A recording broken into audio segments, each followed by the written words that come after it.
Welcome back to the Spotlight. It is your guy Retr0lag as part of the Retr0lag's Variety Network, and we are continuing our Spotlight of Far Cry 6. Now, if you're watching this video, you've already watched our video on how to unlock the map.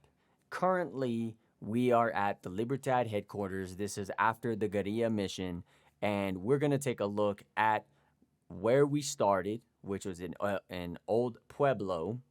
All right. And then from there, we made our way to Isla Santorio. You got to excuse me if I mess up the names. Okay. But that's where we essentially met Clara and the guerrillas. And then from there, we made our way to the Libertad headquarters. And that's where we unlocked the map. So when you unlock the map, you're going to notice that Yara is broken down into a few different regions to include the two islands. The northwest is Madrugada, and that's where we're going to take a deep dive. So Madrugada has Jose Castillo as the enemy, and then you also have the Monteros, which is ran by Philly Barzaga. All right, General Castillo was El Presidente's nephew. He's a slave driver who controlled the poison Vivito tobacco. You also, like I said, you also got Philly Barzaga. He's basically a guerrilla mechanic. Some say he's a genius, but you can't win over the Monteros without him. Esperanza, we're not going to talk about just yet.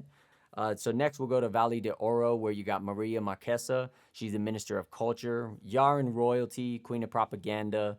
You also had the Maximus Matanzas. Those are our allies, Talia and Paolo, and they're the voices of the outcasts of Yara.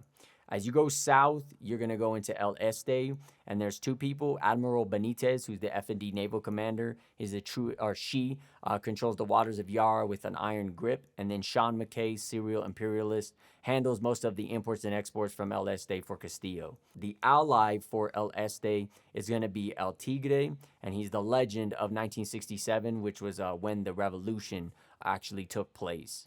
Now, as you go to Isla Santorio, where we started, that's where you met Clara and the guerrillas. You also met Juan Castillo, and they're both on the Libertad Island headquarters, and that's where, you pretty much kick off all your missions. Now, each location is broken down into different regions. There's 2 to 4 regions depending on the location. So, for example, Madrugada has 3 locations, and they all vary in rank. The only one that has one region is Esperanza with 1 rank, and that's rank 8, which is the highest.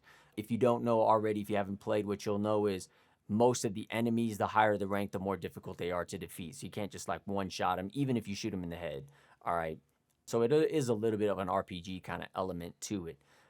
As you go through these different areas, whether it be for weapons, whether it be for treasure hunts, whether it be for exploration, just keep that in mind as you go through each region. And how are you going to approach this game? How are you going to attack it? Are you going to, start with the lowest ranked areas, or are you going to just jump right into the fire, into the heavy areas, and just start taking down enemies and checkpoints one at a time? Or are you going to go in sequential order based off how the game kind of guides you? What are your thoughts? It is an open world, and you can explore it, and that's exactly what we're going to be doing. So stay tuned for the next video where we're going to take a deeper dive into Isla Santorio, where we essentially started after the very first tutorial mission, and we'll take a deep dive into there, okay? So until then, I hope you enjoyed the video. Make sure you like and subscribe to the channel, and I'll check you on the next one. Till then, peace.